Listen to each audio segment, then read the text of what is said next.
السلام عليكم ورحمة الله وبركاته. نادي القادسية يتقدم بطلب لإعادة نهائي كأس السوبر، وهنا دي المفاجأة القوية جدا. تاني حاجة في أخبارنا اليوم، مباراة نادي النصر السعودي أمام مانشستر يونايتد الإنجليزي، مباراة ودية إن شاء الله، احتمالية يكون في شهر المقبل إن شاء الله.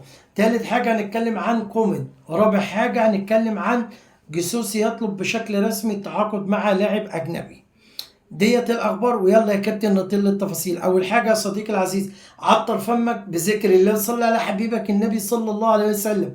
كل الناس الجميله تشوف الفيديو، اضرب لايك واشتراك في قناه اخبار نادي النصر السعودي.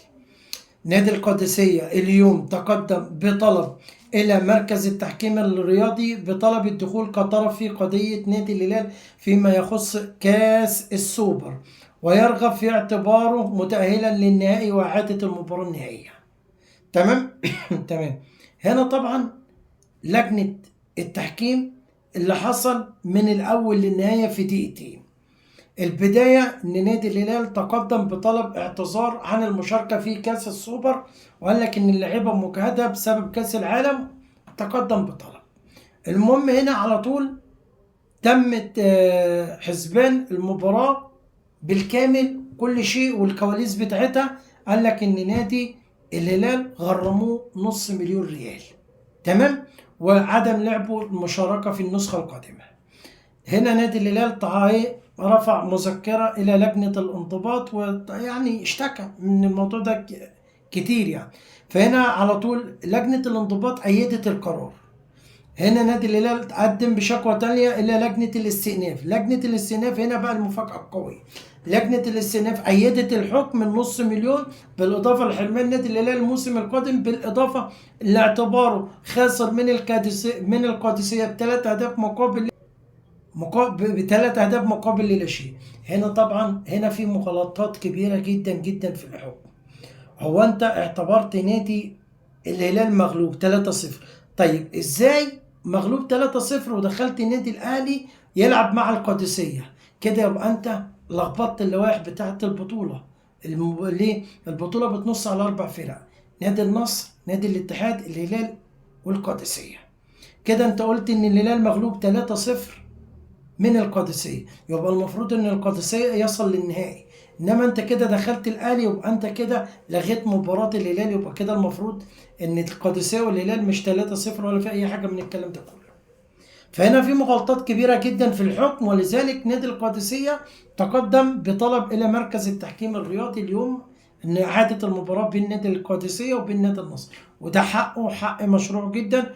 والمفروض اللوائح تنص على كده، ان لازم نادي القادسيه هو اللي ليه الحق ان يشارك في النهائي قدام نادي النصر، لان انت قلت ان هو فائز قدام الهلال 3-0، يعني كده المفروض هو في المباراه النهائيه. ازاي انت جبت الاهلي فهنا في مغالطات كبيره جدا. تمام، ديت اول الاخبار. طيب، تاني الاخبار جيسوس يطلب التعاقد مع لاعب اجنبي بديل لبينيتو، وده اللي طالبنا بيه قلنا عليه من بداية الموسم. قلنا ان نادي الهلال لازم، قلنا ان نادي النصر لازم يتعاقد مع لاعب خط وسط دفاعي. قلنا الكلام ده، هنا بقى نادي نصر يتعاقد مع لاعب خط وسط دفاعي، وده مهم جدا جدا، لان الحقيقة في خلل واضح جدا في منظومة خط الوسط. ان كان بروزوفيتش غاب لاي سبب من الاسباب، بتقابلك مشكله كبيره جدا، ان الخيباني وعلي الحسن الاثنين ما بيقدروش يقوموا بالدور الدفاعي، الربط بين المحور الهجومي والدفاعي. فهنا بتقابلك مشكله كبيره جدا في افتكاك الكره، في الضغط على الخصم، في استخلاص الكره، بتقابلك مشاكل كبيره جدا. فلذلك هنا المدير الفني خلاص اقتنع ان حته ان انجوليه جنب بروزوفيتش مش ناجحه. فهنا بتقابلك مشكله كبيره جدا لما تقابل فرق كبيره، تقابلك مشكله، لان الفرق الكبيره كلها عندها اثنين وثلاثه لعيبه اجانب في نص الملعب، فانت بروزوفيتش جنب منه انجوليه، بتقابلك مشكله كبيره جدا. ولذلك جيسوس خلاص اقتنع بالموضوع ده، وطلب من اداره نادي النصر ان هي تتعاقد مع لاعب اجنبي. مهم جدا لاعب ارتكاز نص ملعب عشان يقدم لك الاضافه لنادي النصر الخط الوسط اللي فيها المشكله الكبيره جدا. تمام. فبنتو هيرحل في الانتقالات الشتوية، وان شاء الله نادي النصر هيجيب لاعب خط وسط دفاعي. تمام. طيب هنا طبعا صحيفة تريبير طبعا أكدت إن نادي النصر هيواجه نادي مانشستر في مباراة ودية. المباراة الودية دي إن شاء الله وارد جدا هيتم الاتفاق عليها إن شاء الله الشهر القادم شهر 12 خصوصا خلال بطولة كأس العالم. فابريزو رومانو أكد إن في أندية سعودية مهتمة بالتعاقد مع كاسيميرو نجم مانشستر يونايتد.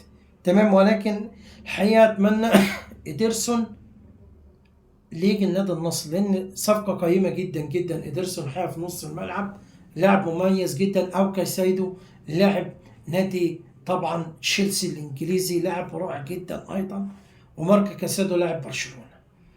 نادي النصر ان شاء الله يعود للتدريبات يوم الجمعه. كومن المفروض ان هو كان راح النهارده وغدا ويخش التدريبات الجمعه، ولكن اللاعب اشتكى من إصابة، اشتكى من شعور بآلام، فهنا على طول الجهاز الطبي ادى اللاعب علاج تاني علشان يكون جاهز، تدريبات علاجية عشان يكون جاهز إن شاء الله العودة للتدريبات يوم الجمعة. فكومن ما فيهوش حاجة، الإصابة عبارة عن شد عضلي، واللاعب إن شاء الله هيخش التدريبات مع الفريق إن شاء الله يوم الجمعة القادم.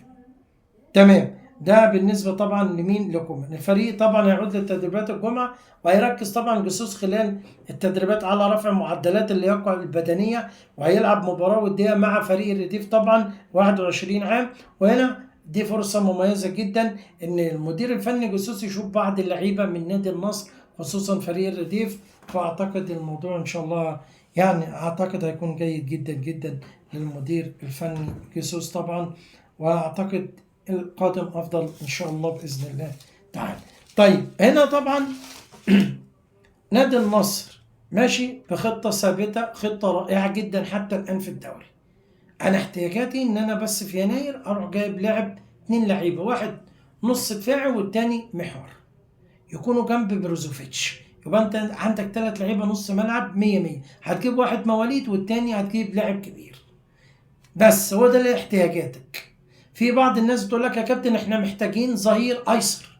لا، انت مش محتاج ظهير ايسر. ليه؟ انت اول حاجه عندك سعد الناصر، عندك ايمن يحيى، عندك نواب بوشيل بيلعب المنطقتين ده، عندك سالم النجد، 4 لعيبه، فانت مش محتاج ظهير.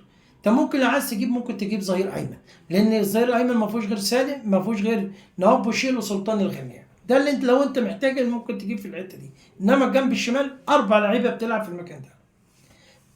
طيب يلا يا كابتن نطلع اصدقاء القناه، وكل اللي حابب ينضم اكتب لي اسمك في التعليقات هنضيفك ضمن اصدقاء قناه اخبار نادي النصر السعودي. يلا يا كابتن الاصدقاء القناه: ابو اسامه، احمد الشريف، محمد حسن، سالم الردادي، احمد الغامدي، الدكتوره رتاج، طارق الدليمي، وسالم علي اليمي، نصار الاحمدي، ابو مصر، محمد رزاق، عادل الحربي، صادق سيف، الاستاذه شكرا صالح، سالم بفكير، وعبد الوالي محمد سيف، ابو عبد الرحمن، حماده الصافي، وابو احمد الدموجي، ورامي كبوش، ربيع سالم، ابو صالح، عبد الوهاب الصافي، فهد القحطاني، سلطان العري، ناجي يمني، الياس احمد، قرار اسعد، مكي عبد الرحيم، نايف العلي، عبد الرزاق، العمر طبعا من تركيا، سالم السلمان، وعبد العزيز النقيب، ومحمد لؤي. هذا كل ما لدينا اليوم. سعدت بلقائكم، ان شاء الله انتظرونا من يوم الاحد. الصوت هيرجع والقناه يحصل فيها تحديثات كبيره جدا ان شاء الله من يوم الاحد القادم. شكرا جزيلا لكم، والسلام عليكم ورحمه الله وبركاته.